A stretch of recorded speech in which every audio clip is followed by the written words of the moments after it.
morning, my neighbors. I can sleep. The chickens are up early and I got to eat.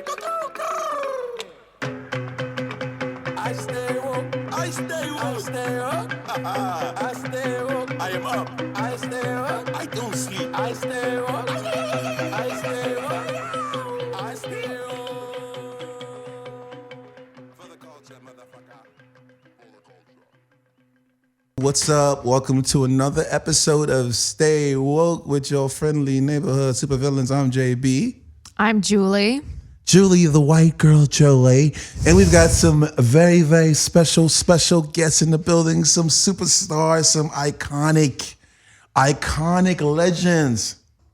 To my left is the legendary. Say your name, brother, please. Yeah, smash on the radio. Bet I pinned it. Ooh, the pin. Yeah. That's right. We got the legendary Sean Garrett in the building. Yeah. How many number one records in like 7 years straight? All right. So let me just keep the numbers all the way, G. I got 58 number ones. I got 18 Hot 100 number ones. I got like 30 something R&B hip hop number ones. Oh my goodness, this Stay is going to be humble. an amazing. He is staying humble. He's just acknowledging his accomplishments. Well, it was And only a then question. We got a very, very talented brother. Please introduce yourself. The world needs to know. And it's your boy, Avery Wilson, of course. Talented multi-instrumentalist, songwriter, vocalist, insane. And you guys will see what I'm talking about. Hey, Julie, what's up, mama? You know, living the dream. Tell me what's been going on. Actually, wait. You're a white woman. I do You're have living something the dream. I do have an important development in my life. I'm doing a brain scan study at UCLA because I want the free picture of my brain. Shit that white people, that's white privilege, by What? the way. I want a picture Keep of going. my brain. And so I went in to do the like pre-test, and they like ask you like to repeat numbers and like say them backwards and stuff. And I'm the only person in the history of the study who's gotten all of them right. So not to brag, but I've told a lot of people that this week. What the hell are you doing here, and what can you use that for? How can you monetize? I want a picture of my brain. Excuse me, MRIs are expensive, and I get a free picture of my brain. Thanks. You should make a shirt of your brain scan. Okay, here's the thing. I'm actually kind of afraid to look at it because I'm afraid I'm gonna have a small brain and it's gonna like fuck with my confidence level. So I'm just gonna like keep it in my email when I get it forever. Are you going to share it with your guy?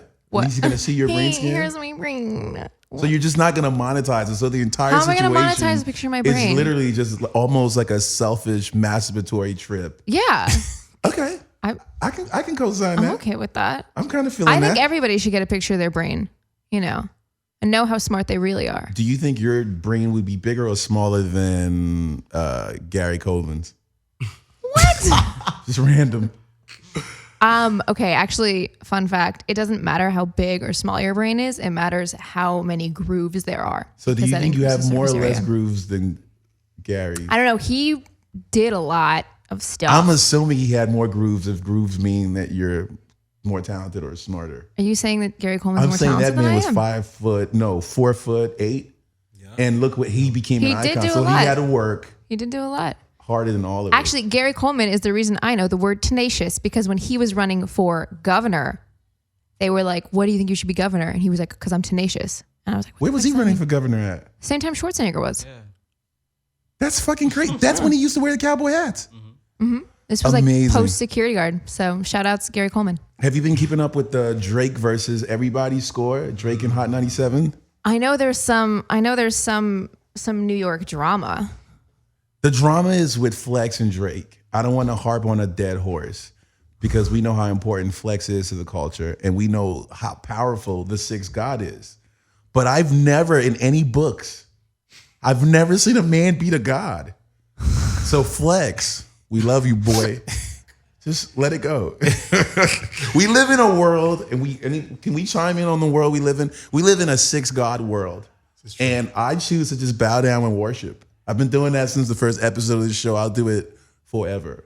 Why he's still the sixth God. Yeah. Wait, but what's the actual drama? I don't The understand. drama is, you remember the BlackBerry debacle? Reading the rhymes off the BlackBerry? Yeah. That was on Flex's show, right? So Flex also is secretly in some way behind the Meek Mill versus Drake thing. So Drake's like, you know what? I'll come and do Hot 97. I'll do one of your concerts if you fire Flex. Wow. Yeah, he's flexing. Pardon the pun. Pardon the pun. fucked He's up. flexing, bro. So that's what I'm trying to say. The nigga is that petty that he'll be like, yo, I'll come do your show if you fire that nigga Flex. That's some head on a platter shit. Don't cross. I keep fucked telling you, up. don't cross that dude from Toronto, bro. That's Of strong. which I would have immediately fired Flex. No disrespect. That's strong. That's strong. That's strong. You know what I'm Oh my saying? God. Now, you're from my generation. So we worshipped a different God. We worshipped Jay-Z, right? Yeah. Jay was... I'm kind of from both generations, though. That's true but- because you're younger. Yeah. But let's talk about Drake's savagery versus Jay's. Jay was selective. You had to really break through some windows to even get any acknowledgement from him that you existed. And you really had to go further up to even get a rebuttal from Jay. Drake will swat a fly. No, he used to not do that. I think what's happening is that he's gotten a little bit more aggravated with the nonsense, and I think it's more appealing to his brand that he swat flies when it's necessary. I feel him. Okay, because the youth are really, they're real petty. There's a real petty perspective. Petty is heavy these days. You know what I'm saying? So pettiness is at an all-time high. So sometimes you have to get petty to deal with the pettiness. By the way, Julie's hot. Thank you. We don't. You can need say it the straight to glasses. me. You don't have to. Well, I was asking permission. You know what I'm saying? Because I'm a guest. You know what I'm saying? But now it's gonna get The interesting. most amazing thing about her is the glasses. Thanks. I get that a lot. I'm I really get the into What librarian thrift face store a did you lot. get those from, Julie? Excuse me. I have to wear big glasses because my eyes are this bad. Like, otherwise my face is this small. It's not funny. It's a plight that I deal with. But I've been dealing with the librarian face for a while. Those are Well, killer. but this brother isn't a normal brother. He's from a different experience. He's like me. He's from a worldly experience. So whereas most niggas that are just from one experience would not find you hot at all. Wow. So it's like you're Fuck lucky this you. brother is groomed. Yeah, you know what I'm Speaking saying? multiple, it's like you got I mean, Kobe if it Bryant. matters, you know what I'm saying? I was only just, I was Just letting being the world honest. know. Yeah, I was letting the radio know was that I'm speculating. hot. Thank you. I No, was it's speculating. important. Not just a voice for radio, guys. Keep that in mind. Just go on her I'd Instagram second page, that. guys, or I'd second her that. Twitter. You can see what she actually looks like. Gorgeous. I appreciate Yeah. Sean for being so nice to her, gassing her up. It's the shades, man. I mean, Oh, jeez. it's the blues. There's another thing that happened. Drake played a series of shows. I don't know if does 4 constitute a series here or anything more than 2? Yo, I will say that I feel like the standard for what constitutes a series of shows has decreased immensely In a sense of in the what, past 15 years. Like you can effectively have like 3 episodes. the, and yeah, have like a the series. EP version of a concert tour, Like, That's I true. went to Toronto and New York. I'm tired now. I'm I had done. a tour. yeah. Yo, I'm touring the city this weekend, y'all. Yeah. So Drake brought out Cameron for all of us Dipset fans, and he brought out Jewels. And they're performing a medley of timeless Dipset classics and everything's amazing until you realize that the camera that's filming this from in the pit at the Madison Square Garden is being held by Jim Jones, an alleged member of Dipset. And you don't see anything, you just see him watching the show. And then he pans the camera to the left. You see his son just grilling Cameron. Like grilling Cameron and Jewels. And I'm like, this is so crazy. Hey, your sons. You know what I'm saying? Like, this is what's really good. You know what I mean? And you're filming this. God. This is again circling back to New York and Drake's current obsession with disrespect. Like, it gives me anxiety. Like, this is, but I feel like if you're like, You an think he's old- utilizing his Jewish side for that or his black side? for as the a- disrespect. I don't know. I don't think Jews are super obsessed with being disrespected. If we were, we would have given up a long time ago. But Well, you guys never forgot. That's why you know It's what I mean? Think because- about it. Like, Yeah, y'all Y'all utilize your, play. Y'all don't forget. y'all utilize the You never silent forget. Jews. Yeah. They got the silent Jews. you're guilt tripping. It's a guilt trip. That's what we're good at. Guilt tripping and anxiety. But I think like active disrespect is not the Jew it's more of an side. Italian thing. Is Seems like Drake an Italian? Italians now? are reckless, dude. I feel like Drake is just. I feel like there's like a big theory that Drake is just casually a Dominican man pretending that he's like a black Jew. You know what? know? If you guys, if the tribe allowed him to get away with that, then niggas, we could do anything. Yeah, We're gonna go into a jam right now, and then we're gonna come back. And Julie, I'm sure you've got some questions for the amazing Sean Garrett, and we need to go into one of the most amazing voices I've heard in a very long time, Avery over there, who's probably gonna play an instrument and sing us a tone or something. But for now, we're gonna just go into just classic music. Turn up. Classic. It's such an honor to have this young gentleman in our presence right now. Yeah. Mr. Garrett, how are you? What's happening? All right, so we got some questions. Julie and I are just going to bounce back and forth. Jason might occasionally chime in. It's all good. Is that the first #1 hit? First #1, man, out the gate. Tell me the story of that record, please, for those that haven't heard. Quickly. Nobody liked it. Nah, man, that was my first #1 record, man. I was so blessed, so young, so out of control, so vigilant, so like, Usher, I'm telling you, this is gonna change your life. And he was like brushing his beard with the brush. Yeah, I hear you. Yeah. But shout out to Usher, man, and my brother Ludacris and my brother Lil Jon. But, shout out to L.A. Reid, shout out to Mark Pitts, shout out to everybody, man, at Arist at that time, who, ended up supporting the record in a major way, man. But it was just like the biggest thing, the biggest thing in my life, because it was sort of like, it was the song that only me and John really believed in. That's a story that somebody leaked the record to radio. Yeah, absolutely. Which ended up being an amazing blessing. Yeah, I mean, is that something we can talk about? Yeah, we can talk about that. I mean, my man Lil Jon, man, was just totally like, I sort of got some of my aggressiveness from Lil Jon. Lil Jon is like, whenever you see him, he's happy and smiling and drinking all the time, but he is a beast. And so Lil Jon's perspective was like, fuck it. They don't want to put it out. We gonna put it out. And so he knows every freaking DJ in the world. And after we finished it, man, we put it all together, and next thing you know, man, it was fireworks. And I swear I have never in my life seen a record take off like that. And it was sort of like, we knew in our soul, man, we knew it was just unbelievable. And I was just saying to myself, like, how do you not feel this energy?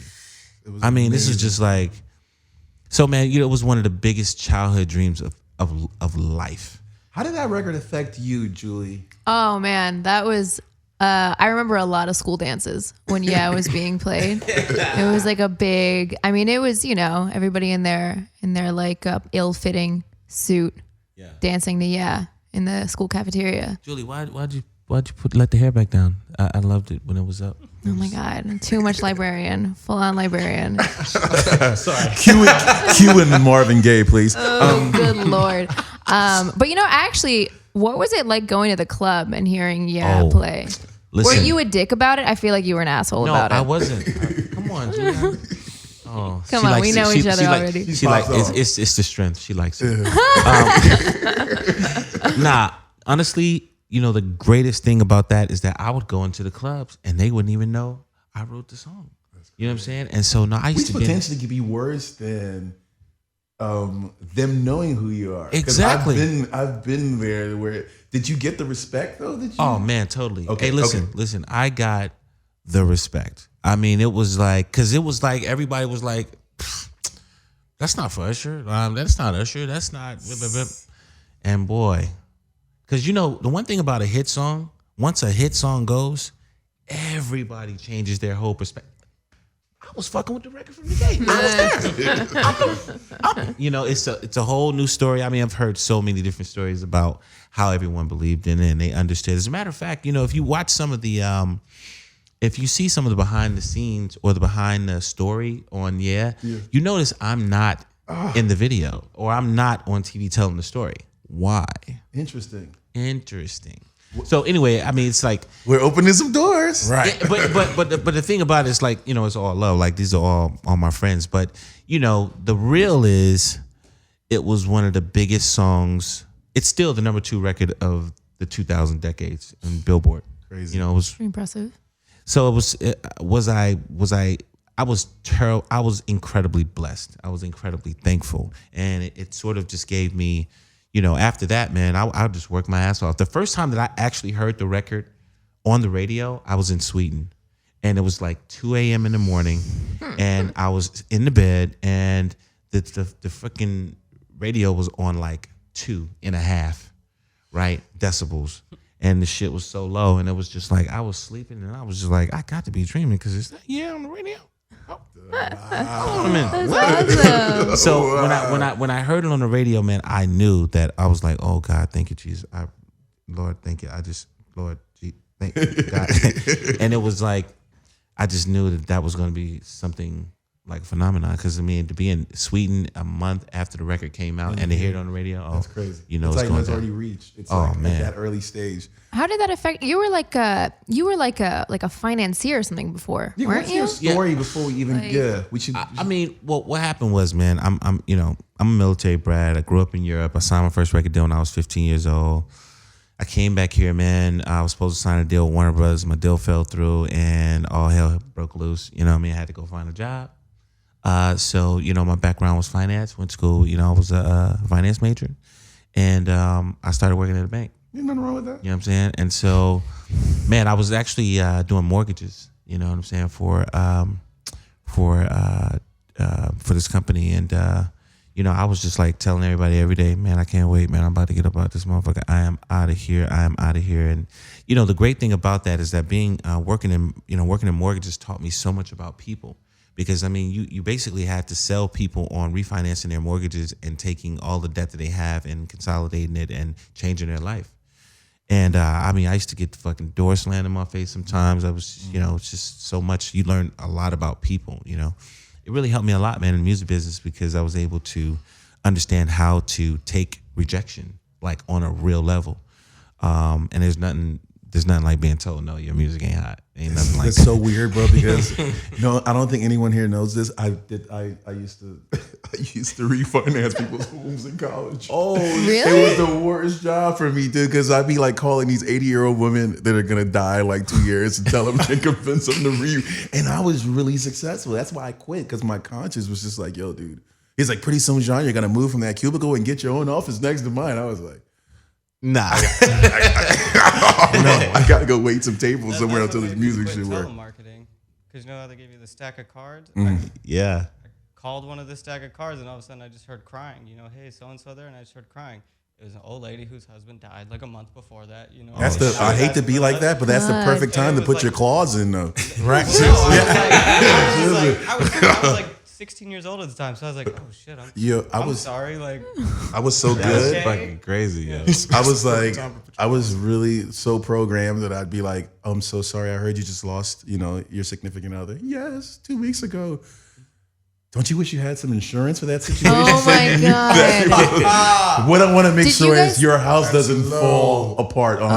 Oh my god! Did you guys have like We had a specific? script, Did you we know? had- Did you have like a specific voice, like a I specific had multiple salesman voices. voice? Remember that time that we went to the hospital and your dad's voice switched on me and it freaked me out? Because it could just go from like, oh my goodness.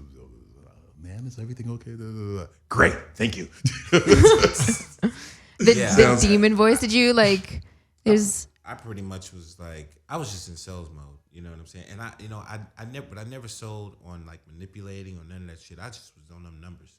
I was just trying to figure Makes out, sense. man, listen, this shit's real clear. Okay. Right now, you're paying out $1,500 a month. Okay. When we consolidate everything, you'll be paying $635 a month. Yeah. Shit, that's just simple. How can we do that? Oh my You god! think That we need- voice is like. What did he do? Ugh. Did he hit you with a little Jewish 101? It's like that velvety voice where you're like, I'm pretty sure you're trying to fuck me over right you now. just sold Like, Julie Mortgage. yeah. You're right. Julie, I'm I need telling to you, refinance my home. You Yeah. should. Why didn't I think about this before? I didn't know until now. It's only gonna put me in more debt, but let's go. Well, actually, Did you guys just? Oh, wait, you have the follow up. Look at that. And the follow up is, I really wasn't putting them in more debt because I mean, the thing about it is not you're really not selling people on some bullshit. That's it's true. like you're consolidating their bills. They got more debt before you come. That's true. You know what I'm saying? You really are. It's not no selling. It's like, ma'am, I'm gonna say it one more time. You paying $1,600 a month. This shit's gonna break your shit all the way down to $635 a month. What do you want to do? What did you do with all of your suits, all of your banker suits after? Oh man, Did you burn them? Did you have a little bonfire? I gave everything away completely. Yeah, I was so happy to just be like, nah, I'm good. Oh. And I hate when, oh man, you just, oh my God. When I think about those, man, I think about the suits, man. The worst thing of my life is how I'm such a pervert about how my pants fit at the bottom now. And every time I look at a picture and my shit was baggy at the bottom, oh my God, like it's just, I just freak out. Just trauma. It's terrible. It's like, who the fuck, why didn't nobody tell me? So We're gonna be right back. I'm gonna go into a little jam. uh-oh. You're hilarious, by the way. Hey. I'm actually having a lot of fun in this episode. Julie, how do you feel? Elated. Elated. For those that don't know what elated means, Real happy. Cool it, Julia. Cool it. really, real happy. Look, man. I was low-key attacked by Julia. I gave her love, and I think it's her boyfriend. I'm a complicated person, all right? Like, I think it's her boyfriend. Hey. Ike's Now a we good can't dude. listen to this episode together. Now I'm gonna have to like turn it No, off. no, while it's this all person- compliments. Sorry, I goes didn't on. know you before this. I didn't even know she had a guy. So, Sean, all these amazing moments Yeah. in your career, all these amazing icons. You're one of those writers that you've genre jumped Yeah. completely a bunch of different genres. What's your favorite song? And your craziest studio fanning out situation with someone doing your song. Well, I got to go with the queen bee. Beyonce, man, I was so shell shocked when I first met her. I was like, How was that? oh, Was yo. Jay around then? Nah, Okay. because when I first worked with her, it was on Destiny's Fulfilled last album, and man, I wound up doing 9 songs on that album with the girls, and it was like, oh my God, man, and oh my God, Beyonce looked like An angel? she looked like an angel. Did she like, just for real. float in? She I didn't was even like walk. looking at her face. I just could not stop staring. You know, I was just like, she's like, hi, Sean. I was like, but it was like one of the most amazing times of my life, man. Just, I got a call to work with them and I was so nervous, man. I got in the studio, man, and I was just like, what the fuck am I gonna do, man? Like, oh my God. I was nervous. My palms and shit was sweating. And I was just like, and she was Beyonce, you know what I'm saying? She was crazy in love and baby boy and me, myself, and I was like, oh man. And then Destiny's Child was already Destiny's Child. This is like their final album. I'm just like, what? So but I never forget, man, the first record that I actually end up doing is she the reason you don't call like you used to? Fall through my hood like you used to. I put it on me hard like you used to do. And that was like the icebreaker, you know what I mean? And the girls, they was like, oh, okay then, all right, we can relate to that. So that was sort of my end. I actually didn't do Soldier and Lose My Breath until So just so crazy. Probably that was those are the last 2 records on the album, and we actually did check up on it in those sessions as well. And so, Hit after hit after so casually, just man, you're like a singular Mount Rushmore of songwriting. man, it's, my favorite song, I probably would say Of all your entire discography. my favorite song is probably not a big smash though.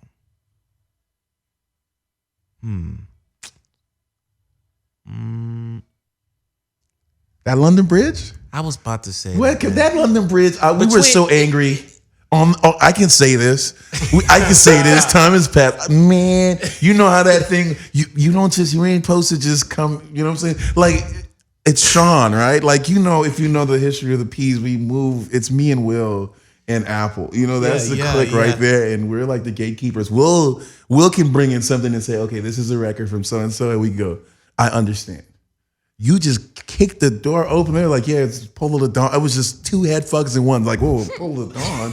Who wrote it? It's like Sean Garrett. I was like, God. Yo, and let me tell so you the funniest good. shit, right? I knew I used to feel some aggressiveness from their camp. I used to be like, oh shit, man. I used to think, oh, when I meet any of those guys, it's just gonna be cool. Man, when I met them, they was like, I was like, damn. So it was the, you know, and that's what I try to, you know, I know we're gonna segue into to my little brother Avery, but I try to tell him, I was like, no, Avery, these people aren't your friends. Okay? They want your blood. Okay, and it was just like, that's the funniest thing about the music industry. You really think like people are really like your friends and shit, and like, cause you have a big record and they're just like, everybody's happy for you, and everybody's looking at you like, he must die now. Oh yeah, figure out how. I've had famous people flip chairs when I came in the room before. Oh yeah, I'm not even scared. I'll tell you, when that whole time period of like with Chris Brown for like, we just caught one. I had Look at Me Now, I had Beautiful People, I had Sheen You, the Sheen You instrumental, all the other songs I wrote, right? So I remember going in that room because I was always there, and that nigga T-Pain, as soon as I came in the room, he flipped the chair, and I went up to him and I said, "You missed." He used to hate me, boy. And let me tell you a little off the record. I'm gonna give you guys a few nuggets. I'm in the room. There's every big name dude, Timberland, everyone, Polo. And you know, I'm holding grudges. I'm like a black Jew, dude. I hold grudges quietly, right? So I see all these dudes, and Chris, this is when I'm about to play Look at Me Now, all these records. And I'm chilling on the wall. Everybody sits like 30 big name legends, Swizzy, Timbo, Polo, everyone, right? T-Pain. I'm like, yeah. So I'm about to play these records. The first one's called blah, blah, blah, blah, blah, blah, blah. I said, oh, and to you niggas, don't bite my shit, niggas. Don't bite my shit, niggas.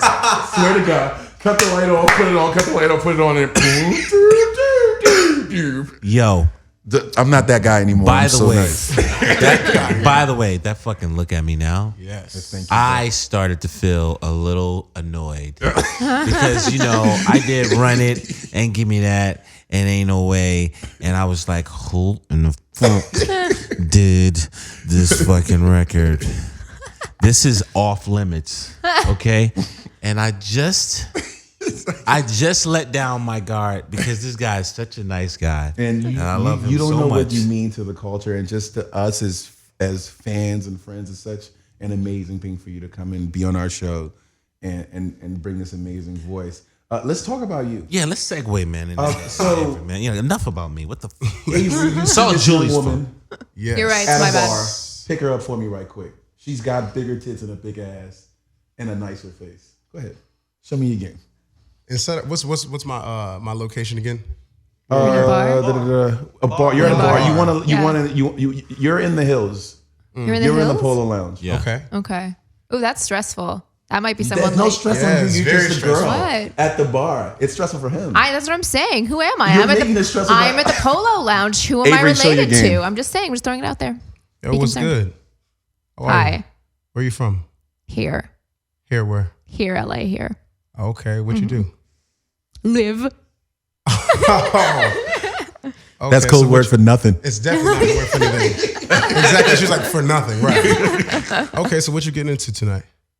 I don't know. Do you know of anything interesting? Absolutely. You should come by my house. Let's have a party. Wow. Let's get it. Just right by. Just come to your house. Yeah.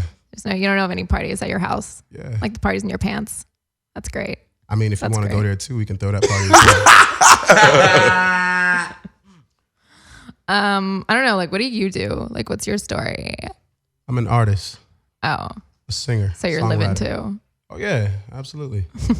See, she's already coming to the house by now. If You know what? It's almost getting too real. I'm like, first of all, this brother's a professional. See, the thing is, she's already at the house, and I didn't have to buy no drinks. I didn't have to do anything.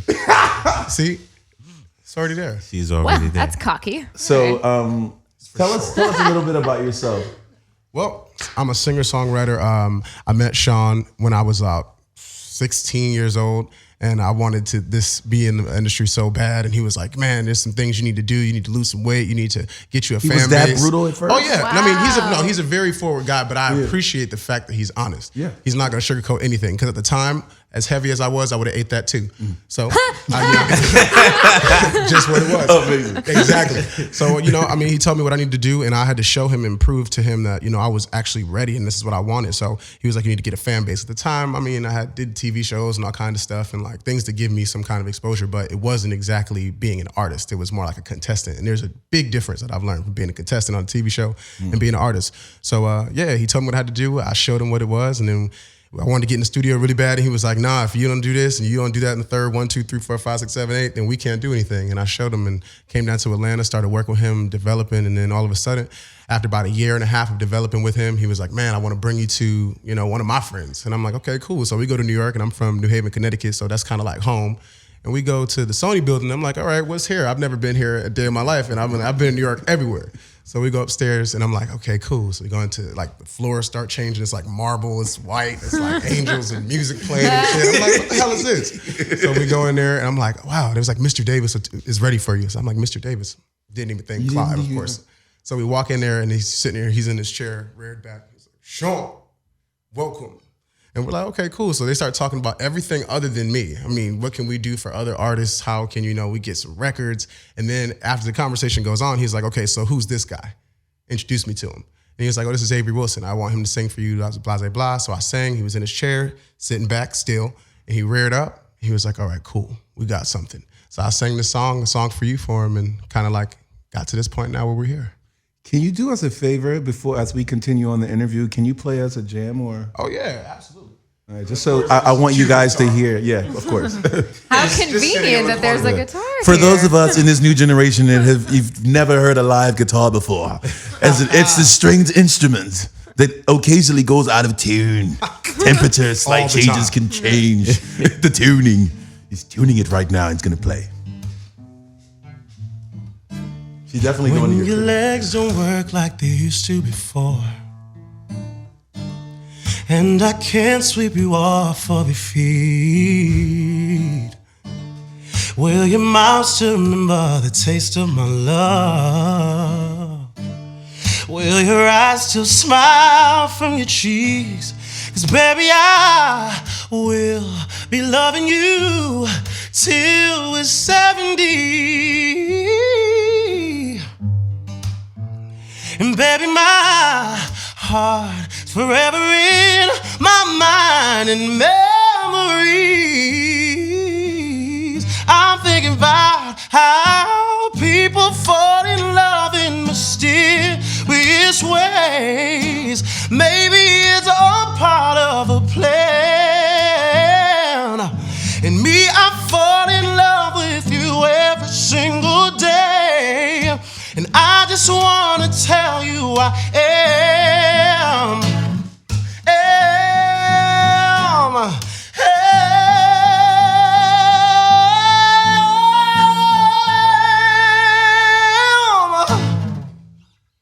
But baby, now take me into your loving arms. Kiss me under the light of 1,000 stars. Place your head on my beating heart. I'm thinking out loud that maybe we found love right where we are. Maybe we found love right where we are. Maybe we found love right where we are.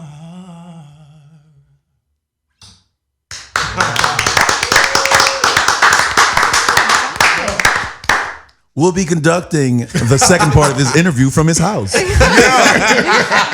the basement. Live in the basement. Crazy. Thank you. You should just bring that guitar with you everywhere. See, now she's really at my house. See? All right, calm down. No, thank you. I appreciate that. So you're continue on with the story. Well, yeah, I mean, from You then went on- in the office. We saw the cherubs and the angels. Absolutely. Talk Marble about a floors. bunch of other things. And he's really downplaying it, man, because he didn't put on the Clive's voice. He didn't tell you how it really was. Clive really was like, listen, I don't have a lot of time, and look, sure you do know that I make sure that anybody that comes in here must have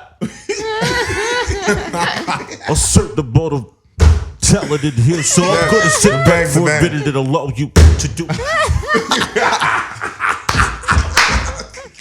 And so he reared back for amazing. a second. He reared back man. and he was like, Let's reenact And it. Avery started to sing, and he was like, Slam it on the table. "That's an amazing voice. That's the kind of stuff I'm talking about. Where did you get here? Sit down, Avery. Sit down and let me talk to you." This is true. This is Shit, absolutely okay. Oh true. my God. And this is how the classic Clive Davis has a meeting. He says, listen, we're not going to have this in here. We're going to take this to Doug's office. Let me get Doug Morris on the phone. Amazing. So that book that you have, that's the voicing. She That's has beautiful. the Clive Davis, I know. I regret not getting it on audiobook now. Jesus. No, well, okay, I got to be careful with this. First of all, Clive is going to hate that I am doing that. But This is why. But yeah, this is why. You do not have the right to ever. Who do you think you are? What do you think this is? No, but Clive Davis, man, is like The GOAT. he's like one of the greatest of ever of just timeless Period. discoveries. yeah. On speaking of different genres, he has a very storied legacy. If you don't know who this amazing man is, do your Googles. Generation. You're late. Yeah. Generation.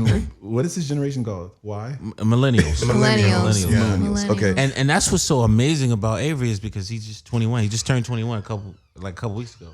See, senor. And so the thing about him connecting with myself and Clive is sort of like three generations there. Yeah. You know what I'm saying? All the And so pieces.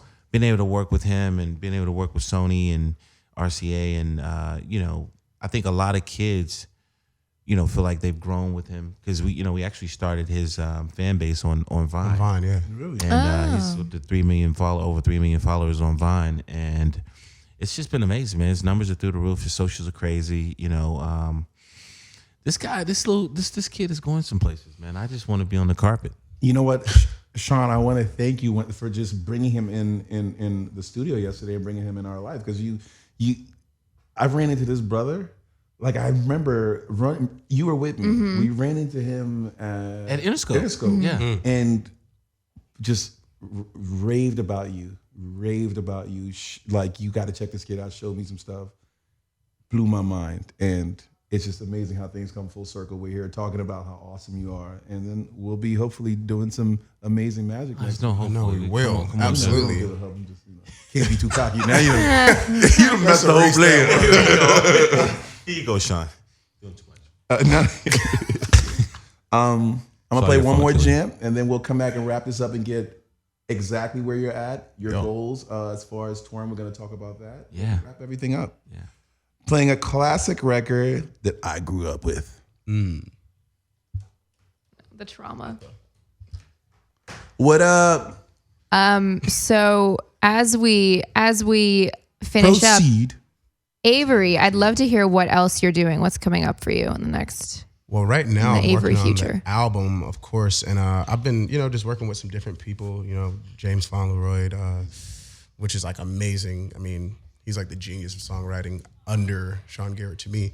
And then I feel like, working with Prince Charles has been amazing. All his success with like Rihanna and his songs that he's got out right now, it's been cool. I mean, I feel like I finally got to a place where I can be 100% real and like give some people that are listening like something to hold on to and not just me singing songs. And I'm learning too in this process how to really like, put yourself in the moment so people can really feel like, you. That's pretty dope. Yeah. It seems like you got your shit all Yeah, together. well, I got a team that helps me have my shit as well. For sure. See, stay humble. Absolutely. Hashtag. Very important. Very important. It's very good to hear. Mr. Garrett, what else is in your universe? I know you're very focused on Avery, Mr. Wilson over there. Man, let me tell you, I'm definitely building on Avery. Avery just finished up some movie auditions. He models also. He's did like his 5th cover for Paris magazines. Awesome. Yeah. So I'm really trying to. Part of my legacy is about just kind of giving back to my community and sort of each one teach one. You know what I mean? Just sort of bringing. I felt like. When people start calling you legend, I don't know, that shit just make me start feeling weird. You know what I'm saying? Because I feel like I really hadn't accomplished the things that I really want to accomplish yet. So I feel like people you have.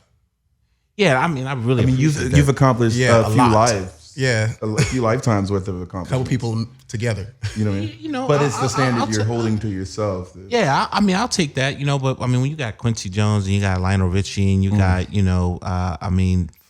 Max Martin. By the way, you know what I'm saying? And when they look to you as someone important, doesn't that make that statement real? Yeah. It feels good. But then at the same time, it's like until we kind of get you all the way off, you know what I'm saying? It's like then I'll start feeling like, you know what? I'm really accomplishing some real shit because now I'm changing other people's lives in a way that I feel like, I feel fulfilled. You know what I'm saying? I just want to see this kid really, really blow, man. And I want to thank all of the fans and his peers, just for supporting him. I mean, we've had a, humongous amount of support, and I can't wait for people to hear the album. He's about to start touring, quite a bit, and we can't wait to go to Europe. I just think people in the UK, he's never been outside the country yet, so that's just going to be amazing, man. I'm just that's what I'm really ecstatic about. It's like seeing him, go through this voyage of his life. You know what I'm saying? And the one thing I learned when you played. Yeah, man. I mean, chills. I got chills because I remember distinctively every conversation I had. The doubters, the success, hearing the records on the radio, just fucking going absolutely bonkers, and just that feeling of just like this is just a dream. You know what I'm saying? And to see a young kid, sign him at 16 years old, and man, seeing him, go through his training, mesomorph, I guess. Just seeing his family look at him, and it's like, damn, is that the same Avery Wilson we raised? And seeing that kind of stuff is really important for me. And so it's almost like you're a life guide, also. Yeah. The whole process is so much more than shaman. music. A shaman. Yeah, I mean, okay. Yeah, no, I'll that's take great. that. I mean, because you know what? It's like I wish I had that. I wish mentor. I wish I would have had that because I think some of the mistakes I've made, I think I could have been, a little bit better, as a human being. I can agree with that for myself too. It's been amazing having the two of you. We're going to take this down to some foolishness off the top. And Lightning put round. You guys in some lightning round scenarios. So you get less than 5 seconds. Don't think about the answer. We don't know what we're going to ask because it's off the top. She can go first. We all got to be truthful. But there is something in my head right now. You got one choice. You're on an island, sort of. Halle Berry or J-Lo, who you got for the rest of your life. You can't swap any out. J-Lo all day. Early. J-Lo keeps knocking them down. I'm going to have to go with J-Lo too. Damn. Because J-Lo's never been beat by a dude, so at least you can deal with her, Have right? you seen her lately, though? She looks amazing. Oh, my crazy. God. I've seen her. She's J-Lo stopped aging Man. in 2001. She just stopped. Yeah, she's amazing. Yeah. But I don't think women realize what we looking at when it comes to J-Lo. Yeah. And it ain't just the ass, it's how she carries the ass. You know what I'm saying? It's like she really carries it. You know what I'm saying? Like this is what I do, guys. Are y'all focused? I'm so glad you told. I've actually never thought about that, but now when I watch J-Lo, that's what I'm gonna look at. Yeah, notice how she carries. Yeah. Where the woman wears. The woman Yeah, wears see, the ass. That's it's different. beautiful. It's different. Some That's women have beautiful. ass, and then some women carry the ass. You know what I'm saying? It's like luggage. She carries it, packages it well, and she just throws it at you every now and then, let you know, don't get this fucked up. I does this. Russian food on a hot desert night versus Alaskan Eskimo food on a Chili's. On a What? chilly beach. What are Alaskan you food versus talking- Russian food, what are which you talking which are probably terrible. What are you going? Are you going to go with some Russian food, which is pretty much what's it, a borscht or whatever that Borscht? cold borscht? I'm sorry. What's not Russian. Alaskan food? Yeah. Like What whale Eskimos fat? eat- exactly, blubber and fat. A lot of that. No, we're stuff. going What Russian. kind of Russian food? For sure. You have 2 ex-fatties here. What are you doing, guys? Okay, then you ask us a question randomly. What is the most pretentious thing that you do? You can't say that, like a habit thing that you do now. The or- most pretentious thing that you do that you're like, God, this is pretentious. Like, do you go to the Olive Bar and like go crazy? Or like, do you buy like organic Erewhon almonds? Or like, there's got to be something pretentious you do. You like love cashmere? I talk about Jean a lot, Man, as if I'm not Jean. me too. I do the same You thing. talk about- I'm talking about Sean Garrett in third person and God. shit. Well, you know, if Sean was here, he probably. That guy doing the vocals over there, he wasn't on point, but I'm ready to recut it now. Oh my God. Well, I got a shoe fetish that's fucking retarded. It's like, man, I'll be like, I got to go take care of this. Hey, is anybody going down there? Favorite top 3 favorite brands. Oh, shit. Shoes. Just- Shoes. Okay. Margiela. Okay. Margiela's the number one. Nice. Yeah. These right here are, That's some of them. Oh, those are Landons, right? no. These these are, hold on. These. You sure they're not one of them? These are, Bottega. Okay. Oh, okay. And, These are awesome. I didn't know they made casuals like that. yeah, I got lucky with these. Oh I yeah, got that's lucky. nice. You see the way I'm looking at the sheepskin on there? And I gotta say this. This is gonna catch y'all. This is gonna catch y'all off. Yeezys.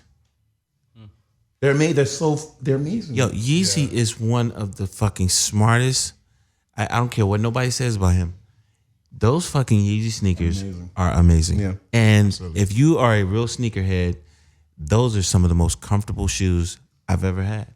I Sneakers. have bootleg Yeezys and everybody gets real mad at me for wearing Oh them. yeah, me too. Yeah, Julie. They're I don't know. super. That right there They're might get bright you pink. X'd. We'll just keep that to ourselves. Oh my God, no, I tell You everybody. got bootleg Yeezys. I'm super proud of it. I think they're great, but everybody, all the sneakerheads I know, all the people who are remotely into fashion are like, I just can't look at you Here's the what's same funny way. though. There's some Y3s that just came out, the fiery red, that look just like those counterfeit things that you have. Oh yeah? They literally, I was Those like, things. wow. No. A white girl Bootleg- with a big booty or a Latina with a big booty? Latina with a big booty. Oh no. That's mine. No, white girl with the big booty, because white girls are out of control. Yes, they have no limits And she doesn't come with the attitude. and no attitude. I like a little feisty. I'm like a rolling. little feistiness. Hey, yeah, I love. Don't get me wrong, I love Latinas. Yeah, there's a different. White I girls. grew up around an abundance of both. Yeah. So Yeah, white girls have no limits. I mean, they are just absolutely. I don't date white women. I'm looking for a really beautiful chocolate sister. I want to stay. It's like I'm kidding. You know, I like white women. I like all Black women. Lives Matter. Yeah, and we need to. What are your thoughts on this election coming up, and what are our thoughts on before we get out of here, the election and just what's happening with Black Lives Matter, with how we're being treated out there. You know, Oh wait, but before we get into politics, Before we I talk actually do. about I have a songwriter question. What for all of you? What is your parents' favorite song? Like, what is your mom's favorite song? God, Only it's you amazing. knew Patti LaBelle. That's her favorite song. I was my mom too. I mean, every Sunday morning. If only you knew how much That's I crazy. do. John, what about yours? You know what? The apple doesn't fall far from the tree. My mom's favorite song is "Amazing Grace." My mom's name is Grace. Oh, So anyway, I gotta say this: all musicians, at least a lot of my friends, the reason we do music is because of what our mothers played. Yeah. Okay. Yeah. That's why that's what it is. really true. My mother Our educated mothers made all of us. Yeah. Kanye, him, Yeah. me, Will. A lot of us are like Mama kids that are boys. strangely attached to their moms. Their moms are like weirdly attached to their. No, real like, talk. Yeah, like my mom's not like, we have a weird relationship. How like your mom's relationship? Like at an early age, my mom was like, "Yo, you can tell me anything," and I was like, "No, I can't. I'm not gonna tell you if I got burnt. No, you can tell me because I got to pay for it anyway, right? So Right. you can tell me anything. So we got this weird. It's more like a homie situation. Yeah, moms are great. But yeah. It's been an amazing episode, y'all. Tell you like I tell you every time. Make sure you go out there and have some fun. Make sure you sleep with as many different partners as you can, but make sure you put a condom on. These streets are dark. There's a light at the end of the tunnel as long as you stay woke. And I'm randomly just gonna play some shit to get us out of here.